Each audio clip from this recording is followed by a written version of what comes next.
Now you've asked what duration should someone remain in service before he can embark onto doing his private business. There are many people who have lots of comments about that issue. But my take on that is that it should always depend on the circumstances that are surrounding you as a person and your future goals and the circumstances under which you are working, the terms under which you are working. I certainly presume that if you are reasonably educated and you are working in a good environment and there are potentials for growth, I think you should expound onto your potential for growth because, we need to serve and serve up to a point where you can really feel professionally empowered. Then you can embark onto another arrangement that you wish. And I think people always get stunned when I say that for me, I've served as a teacher for more than 30 years and uninterrupted. But I don't mean that people should serve without having any side hustle. People should have the side hustle when they are also serving. This is a situation where I'm trying to guide especially the young people these days who really think I'm going to get into a job, I'll work for 2 years, I'll quit and go and start up my own business. You find that a person is a young engineer, has worked with a large or medium-sized organization for 2 years, and he wants to start up his company and then start. You can get it right that I did it early enough. Possibly that was your right timing.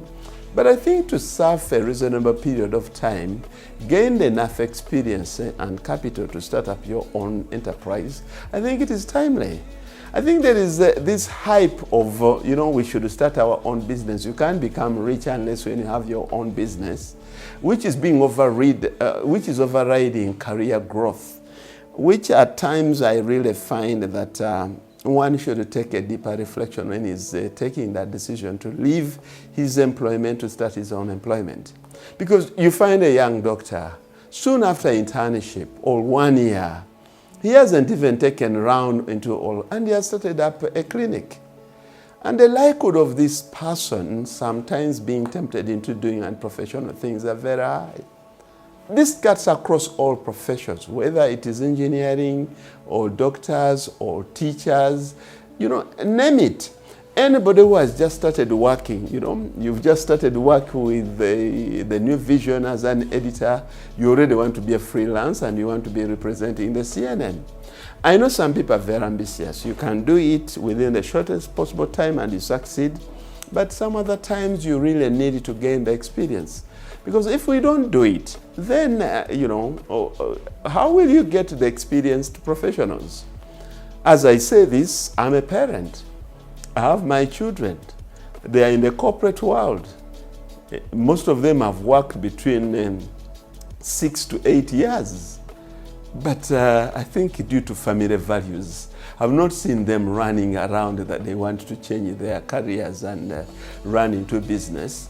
But they do have side hustles or side businesses.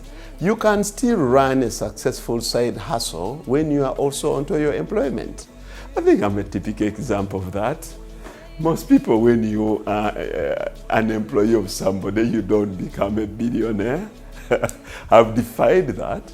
I'm seated in my office today working, and I've served for over 30 years. Moreover, into a profession that people really despise. I am a teacher, but I'm a billionaire. And only because of one thing, I have been consistently teaching while also doing business. Now, what the hell that goes into people that you cannot work as a professional and then you also do business is what I don't understand. Maybe the business that they chose. I've never taken a flight to Hong Kong or Dubai to do shopping. Maybe that will affect your profession. But to drive to my country home and do my farming and supervision and tree planting, what the hell does that one take you away from your professional, working? So I do encourage people, those that can, to grow into their profession, grow professionally, and then they can also do many other things. And you will prosper. You know, when you rise and reach a managerial level, CEOs, MDs, then that is when you really feel that it was worth it. I know not everybody will rise up to that rank of the MD, but at any one level that you stop, you can still make it.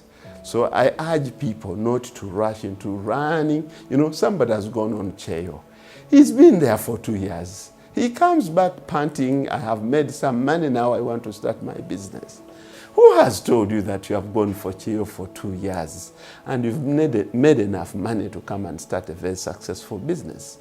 You know, this is the same with other technocrats. Even people who are doing manual jobs. It took me 10 years plus working as an expatriate staff from a high-paying job as a teacher in a top country. But it took me 10 years. But you find someone who has worked for only one contract of 2 years as a maid and is busy telling everybody as he's coming back and to start his own business. I know there are some who went there to get that starting capital the way I did. But it took me 10 years, and I don't mean it will take you 10 years. It can take you 4 years.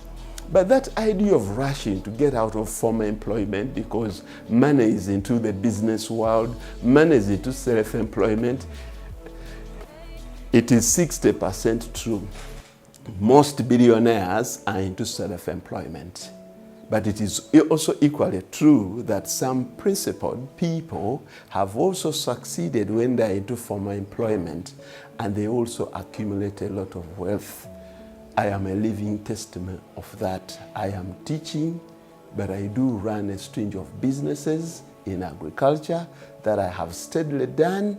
So I urge all young people, especially in the corporate world, pick onto a passion that will not distort your working environment. You continue working into your corporate world, grow through the ranks, as you're also having a side hustle. Most people go into real estate, but you know at a stage, where would you get the money for real estate? Extensive borrowing. Some other have family support. Please use it as we grow the professionalism.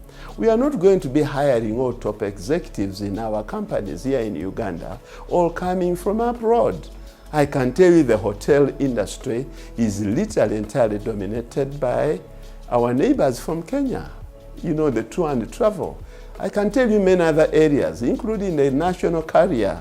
It had to import someone because probably the nationals are not patient enough to pursue their career for a reasonable period of time.